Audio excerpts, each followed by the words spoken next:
sauveur de l'univers. Jésus. C'est toi notre Dieu, notre roi, notre sauveur. C'est en toi que nous croyons. C'est toi que nous aimons, qui nous a aimés en premier. C'est toi le Seigneur Dieu qui fait grâce. Nous élevons ton nom au-dessus de tout nom. T'exaltons, te magnifions, te glorifions car tu es digne. Sois béni Seigneur, notre Dieu, notre roi. Au nom de Jésus, notre Sauveur et Seigneur. Amen. Acclamons le Seigneur. Gloire au Seigneur, l'agneau immolé. L'agneau de Dieu. L'agneau glorifié. Amen. Nous bénissons le Seigneur. Ce matin, nous sommes dans un dimanche spécial musique. Dieu nous fait grâce que nous puissions être enseignés ce matin à travers son serviteur, le révérend pasteur Charles Ngawene, qui est l'aumônier provincial du Grand Bandundu. Il a été dimanche passé avec nous. Et ce matin, c'est lui qui va nous parler de la part de Dieu. Amen. Vous êtes les bienvenus, Papa Charles, au nom de Jésus. Amen. Vous avez la parole. Merci.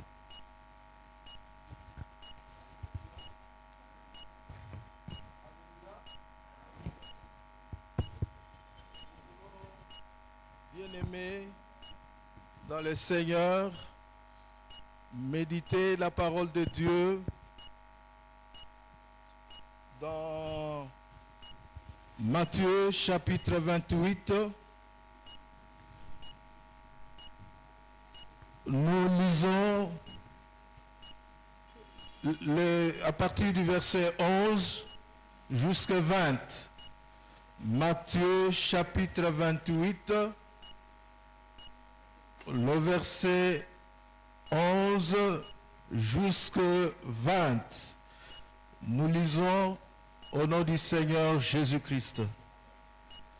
Pendant qu'elles étaient en chemin, quelques hommes de la garde entrèrent dans la ville et annoncèrent aux principaux sacrificateurs tout ce qui était arrivé. Ceux-ci, après s'être rassemblés avec les anciens et avoir tenu conseil, donnèrent aux soldats une forte somme d'argent en disant: dites, ces disciples sont venus de nuit les dérober pendant que nous dormions. Et si le gouverneur l'apprend, nous l'apaiserons et nous nous tirerons de peine. Les soldats prirent l'argent et suivirent les instructions qui leur furent données.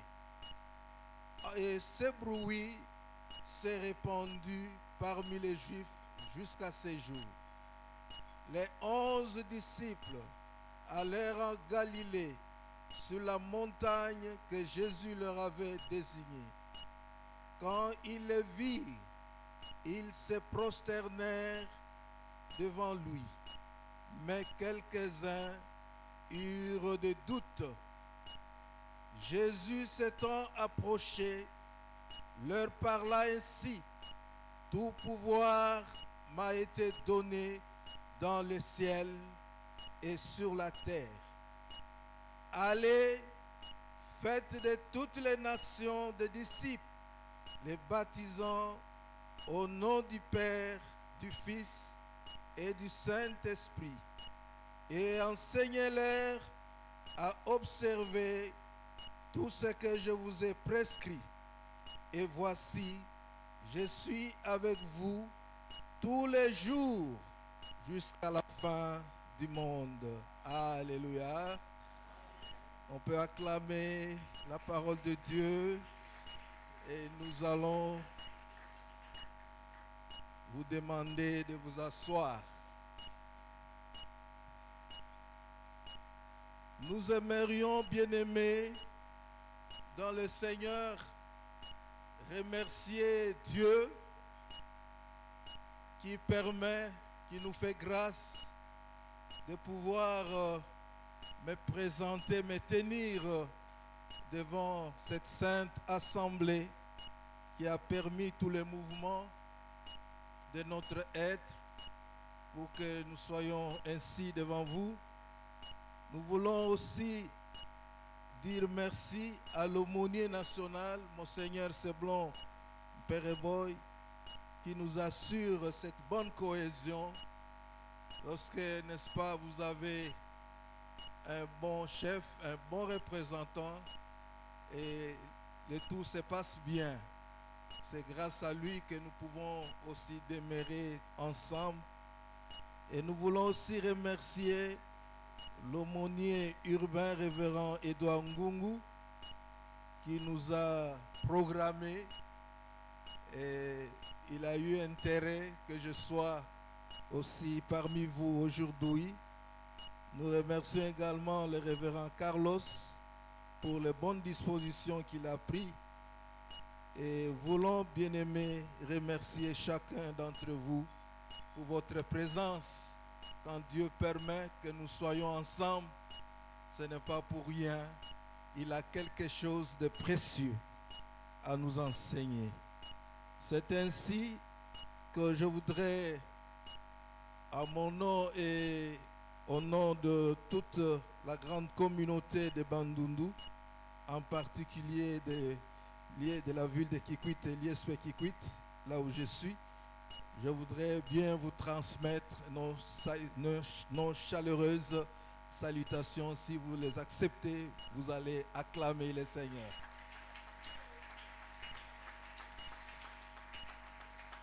Alléluia. Avec le thème que nous avons ici dans la paroisse de l'université de Kinshasa, nous avons dit que Jésus a tous les pouvoirs dans le ciel et sur la terre. Alors, nous avons essayé de méditer cette parole de Dieu. Nous avons demandé, Seigneur, qu'est-ce que tu peux nous donner que nous pouvons partager avec nos bien-aimés à la paix sainte. Le thème que nous avons pu relever, que vous pouvez à tout moment reprendre dans votre vie. Rappellerez-vous que vous avez passé avec... moi je suis le vice-doyen, il n'a pas complété. Je suis le vice-doyen parce qu'à l'aumônerie en principe, les gens qui ont, les aumôniers qui ont plus d'âge, qui ont beaucoup travaillé, il y a d'abord le premier, c'est celui de Lubumbashi et le second, c'est bien moi. Et vous allez vous rappeler de ce que nous avons relevé dans ce passage. Qu'est-ce que nous avons relevé? Dieu nous a montré ici les obstacles aux manifestations du pouvoir de Jésus-Christ dans notre vie. Ce qui empêche, la parole de Dieu nous dit que Jésus a le pouvoir, a tout pouvoir dans le ciel et sur la terre. Mais ce qui empêche, ce qui bloque, les obstacles à ces manifestations du pouvoir de Dieu, du pouvoir de Jésus-Christ parmi nous, c'est quoi? Bien-aimés, nous savons bien que Jésus-Christ, il exerce pleinement son pouvoir parmi nous. Parce que c'est Emmanuel, Dieu avec nous. C'est lui, n'est-ce pas, qui surveille dans sa souveraineté, dans sa bonté, dans sa miséricorde. Il surveille tous les mouvements de nos vies, tous les mouvements de notre Église et pourquoi pas les mouvements de notre nation. Mais ce qui bloque, c'est quoi? Que nous pouvons relever dans cette parole du Seigneur qu'il nous a donnée, que nous avons lue ensemble, j'en ai relevé 3 obstacles. Et bien sûr que vous pouvez en trouver plusieurs, mais dans ce passage ici, nous pouvons relever 3 grands obstacles. Et ces 3 obstacles, bien que ça existait il y a des années, mais c'est encore courant aujourd'hui. C'est encore en vie ici, dans la ville de Kinshasa, dans nos paroisses. Ces obstacles sont les suivants. Le premier, nous disons, il y a la corruption, bien-aimé. Il y a la corruption que personne ne peut ignorer, que nous sommes l'Église, ou même des frères, des sœurs, ou même le pays.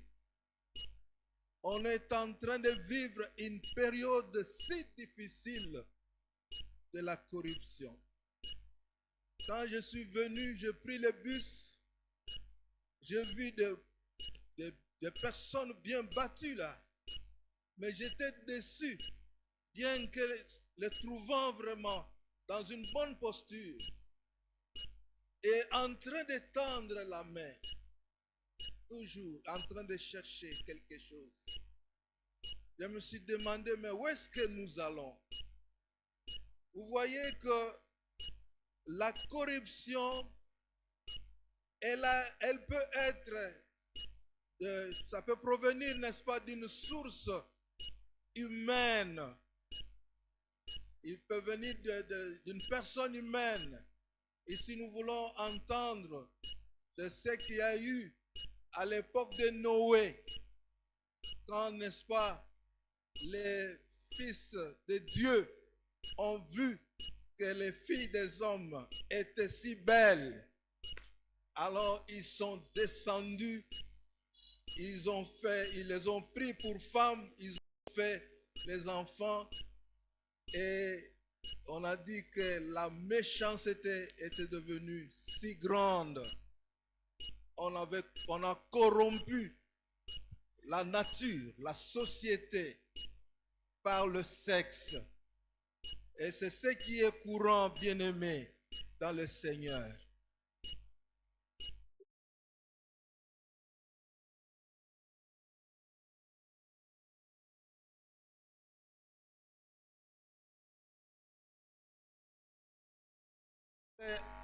Avoir un certain avantage, on y passe par le sexe. Alors, bien-aimé, vous voyez l'objectif ici de la corruption, c'est pour chercher à faire taire la vérité, ou encore à chercher à transformer cette vérité-là. On voudrait faire taire la vérité. Il y a bien de familles qui connaissent ces problèmes-là. Et peut-être ils sont ici, qui ne peuvent pas dire quoi. Ils ont eu la vérité. Ils sont en train de détruire la famille à petit feu parce qu'ils ne savent pas dire la vérité. Donc, les gens cherchent à détourner. Je les trouve souvent, cette faiblesse à nos sœurs qui parfois ne disent pas clairement les histoires et ils ont caché la vérité ou détourné ou parlé autrement de la vérité. La corruption peut venir aussi d'une fausse doctrine avec tous les événements qui sont en train de courir, bien-aimés. La pauvreté qui est en train de s'abattre. Il y a autant de doctrines qui nous arrivent. Et ces doctrines peuvent nous corrompre. Il y a des doctrines qui nous séparent de nos parents. Vous voyez, certains membres de famille ne sont pas acceptés par leurs enfants à cause de mauvaises doctrines, de mauvais enseignements qui arrivent. Mais aussi, on peut corrompre par l'argent. Et c'est ce qui est courant. On peut chercher, n'est-ce pas? On a besoin d'une promotion, on a besoin d'un électorat, on a besoin de ceci ou de cela. Alors on va donner une forte somme d'argent. Et quand on a donné la forte somme d'argent, soit qu'on a obtenu ce qu'on voulait avoir, ou encore qu'on a détourné la vérité, ou encore on l'a fait tout simplement taire. On l'a fait taire. C'est le cas, bien-aimé, ici de la résurrection de Jésus-Christ. Vous voyez Jésus qui est ressuscité. Mais comment faire taire que Jésus n'a pas le pouvoir sur la mort? Alors, il faut corrompre ces soldats pour que la vérité soit détournée ou que la vérité soit taite, qu'on taise, qu'on ne dise pas. Mais même si on pouvait taire cette vérité, Jésus, effectivement, il était ressuscité des morts et il a effectivement le pouvoir dans les cieux et sur la terre. Son pouvoir permet même d'effacer, n'est-ce pas, cette corruption. C'est comme il l'a fait ici avec les soldats. Alléluia. Donc, faisons attention, bien-aimés, à la corruption. Nous risquons de ne pas bénéficier du pouvoir de notre Seigneur Jésus-Christ, qui est mort sur la croix pour toi et pour moi, et qui a été ressuscité des morts pour toi et pour moi. La deuxième préoccupation, le deuxième obstacle, c'est ce qui est dit, n'est-ce pas? Il y a eu parmi les disciples qui sont venus sur la montagne, alors que la Bible dit clairement Jésus leur avait indiqué de les précéder de la montagne. Mais la Bible dit clairement qu'il y en a ceux qui avaient des doutes. Ça, c'était un second obstacle au pouvoir de Jésus-Christ, de se manifester parmi, n'est-ce pas, son peuple. Il y a les doutes. Nous marchons, bien-aimés, avec des doutes. Les doutes, c'est une expression de manque de la foi, de manque de foi. Parce que vous n'avez pas, n'est-ce pas, la foi. C'est alors que vous doutez aux promesses du Seigneur. Les doutes fait que aujourd'hui, on a confiance à personne, même à l'église. On n'a pas confiance, n'est-ce pas, aux serviteurs de Dieu. On n'a pas confiance les uns les autres. Et même ceux qui sont en couple, qui dorment, qui marchent ensemble, à fois ils se rejettent, ils ont des doutes. Est-ce que vraiment celui-là, c'est réellement mon mari? Celui-là, c'est mon pasteur. Celui-là, c'est mon représentant. Et les doutes, c'est ce qui s'est fait avec certains parmi les apôtres, dont Thomas, que nous connaissons bien, qui a douté. Il a fallu que Christ se présente devant lui pour qu'il se rassure réellement que Christ est ressuscité, qu'il a le pouvoir. Alors, bien-aimés, la Bible nous dit ceci dans Jacques chapitre 1er, verset 5.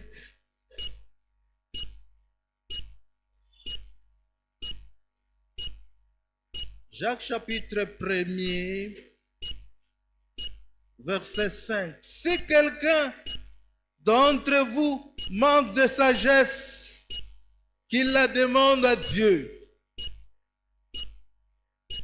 qui donne à tout simplement et sans reproche, et elle lui sera donnée. Mais si quelqu'un la demande avec foi, sans douter, car celui qui doute est semblable à un flot de la mer, agité par le vent et poussé de côté et d'autre. Qu'un tel homme ne s'imagine pas qu'il recevra quelque chose du Seigneur. C'est un homme irrésolu, inconstant dans toutes ses voies. Alléluia. Quand nous doutons, bien-aimés, il est impossible de recevoir quelque chose de la part du Seigneur. Il y en a de ceux qui se sont mariés et après ils se remettent en question. Est-ce réellement ma femme? Est-ce réellement mon mari? Alors, à ce moment, qu'est-ce que vous recevrez de la part de Dieu? Vous vous êtes dit, vous êtes engagé à dire devant l'assemblée, à jurer que vous serez ensemble durant toute votre vie. Mais cette parole suffit de vous engager convenablement jusqu'à quand le Seigneur viendra vous séparer. Il n'y a plus question, n'est-ce pas, à douter. Alléluia. Et voyez, bien-aimés, que Christ, il vient aussi, le pouvoir qu'il a, de balayer ces doutes-là. Amen. Il est venu, il a tout le pouvoir. Sur le doute, il n'y a plus de doute. Il est ressuscité réellement. Amen. Nous devons avoir confiance en lui. Il a le pouvoir sur nous. Il a le pouvoir, n'est-ce pas, de guérir. Il a le pouvoir de faire ce qu'il pouvait faire sur nous à cause, n'est-ce pas, de ce qu'il est ressuscité des morts.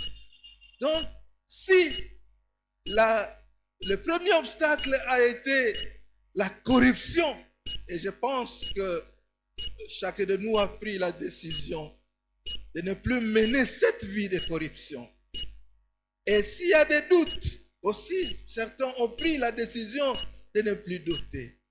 Et le troisième obstacle, c'est ce qui est très important ici, quand nous pouvons lire ensemble dans Matthieu chapitre 28. Vous voyez, au verset 18, Jésus s'étant approché, leur parla ainsi: tout pouvoir m'a été donné dans le ciel et sur la terre. Allez, vous voyez, allez. C'est-à-dire que maintenant pour nous, l'obstacle c'est lequel? C'est de ne pas participer à la mission. Quand nous ne savons pas participer à la mission, désobéir, n'est-ce pas, à l'ordre suprême, à ce moment-là, nous ne bénéficions pas de ces pouvoirs. Vous voyez que la parole de Christ est conséquente, n'est-ce pas, de cet ordre qu'il est en train de donner. Si donc nous mettons notre pied dans la mission, le pouvoir de Jésus-Christ nous fait quoi? Alléluia. Le pouvoir de Christ nous suit. Nous sommes là avec Christ. Parce que sa promesse, oh bien-aimé, c'est vraiment noble, très riche, très béni lorsque vous êtes dans la mission. Vous trouverez que le Seigneur, il vous fait de très grandes révélations. Parce que vous répondez, n'est-ce pas, à son ordre. Aujourd'hui, vous trouverez les gens qui sont dans des services. Ils voudront aller en mission. Ils voudront aller en mission, peut-être à l'intérieur du pays ou à l'extérieur du pays. Mais pourquoi? Parce que en ayant cet ordre de mission, ils ont toute la protection de l'entreprise. Ils ont toute la protection de l'entreprise. Tous les avantages en rapport avec la mission. Ils ont des frais de mission. C'est la même chose avec nous, bien-aimés. Quand, n'est-ce pas, nous obéissons à cet ordre du Seigneur, c'est alors que le pouvoir de Dieu, de Jésus-Christ, se fait manifester en nous. Mais lorsque, n'est-ce pas, nous sommes désobéissants à cet ordre, comment est-ce que Dieu pourra être près de nous? Comment pourra-t-il nous accompagner de grandes choses? C'est ainsi, bien-aimés, dans le Seigneur. La Bible dit dans Jacques, chapitre 5, verset 19 à 20, nous pouvons lire. Jacques chapitre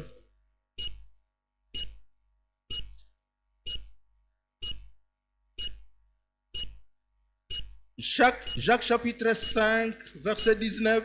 Mes frères, si quelqu'un parmi vous s'est égaré loin de la vérité et qu'un autre l'y ramène, qu'il sache que celui qui ramène un pécheur de la voie où il s'était égaré sauvera une âme de la mort et couvrira une multitude de péchés.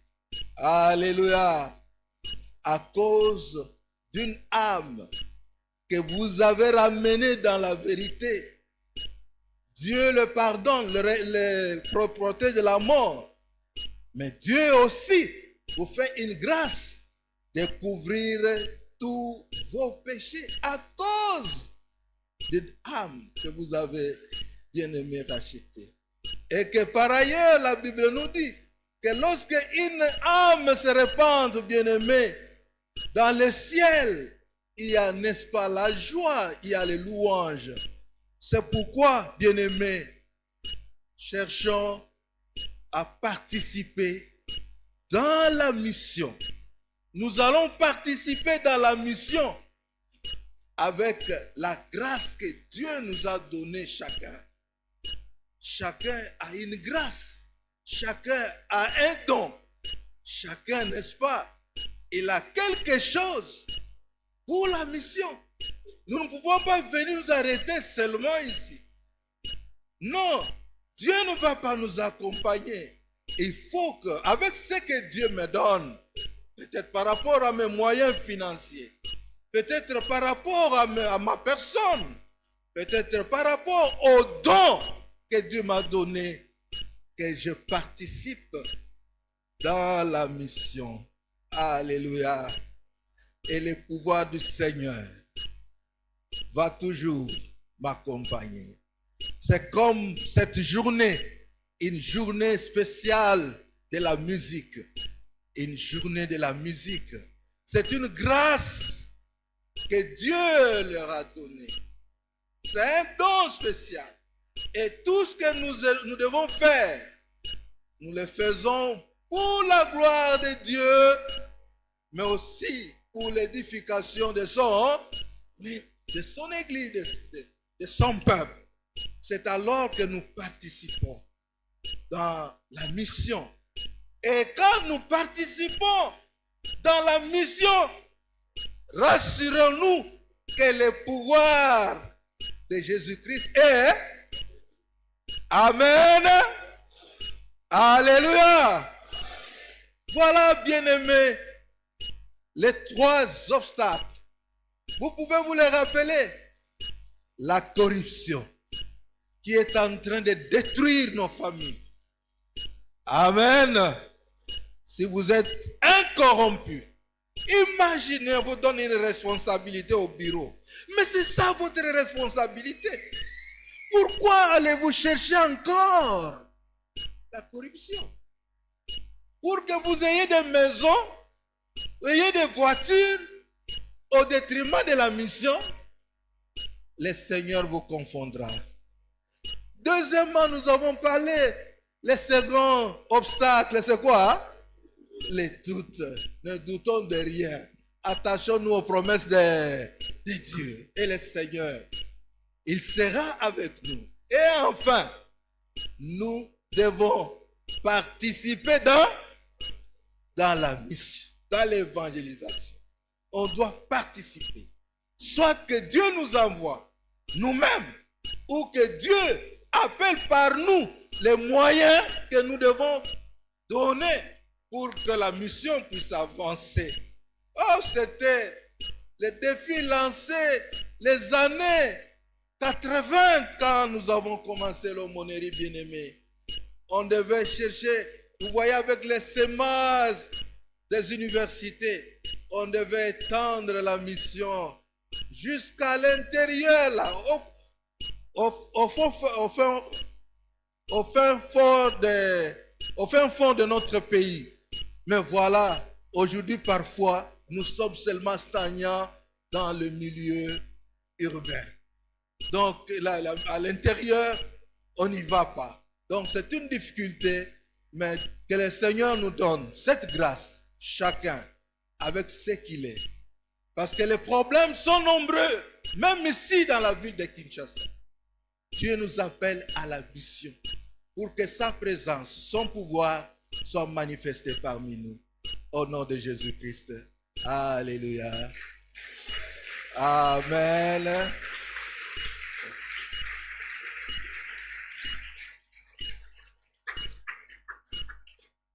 S'il y a quelqu'un bien-aimé, sincèrement, dans sa vie, qui sait taire la vérité, dans sa famille, dans son église, il est entré dans un conseil pour taire la vérité, qui a été corrompu, ou qui est en train de douter, ou qui ne considère pas la mission, qui veut prendre la décision. Oh, moi je prends la décision, je vais le faire.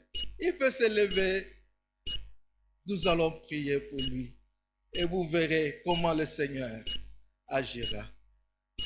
Comment il agira dans votre vie. Merci frère, merci. Est-ce qu'il y a un autre? Il y a un autre qui peut prendre une telle décision.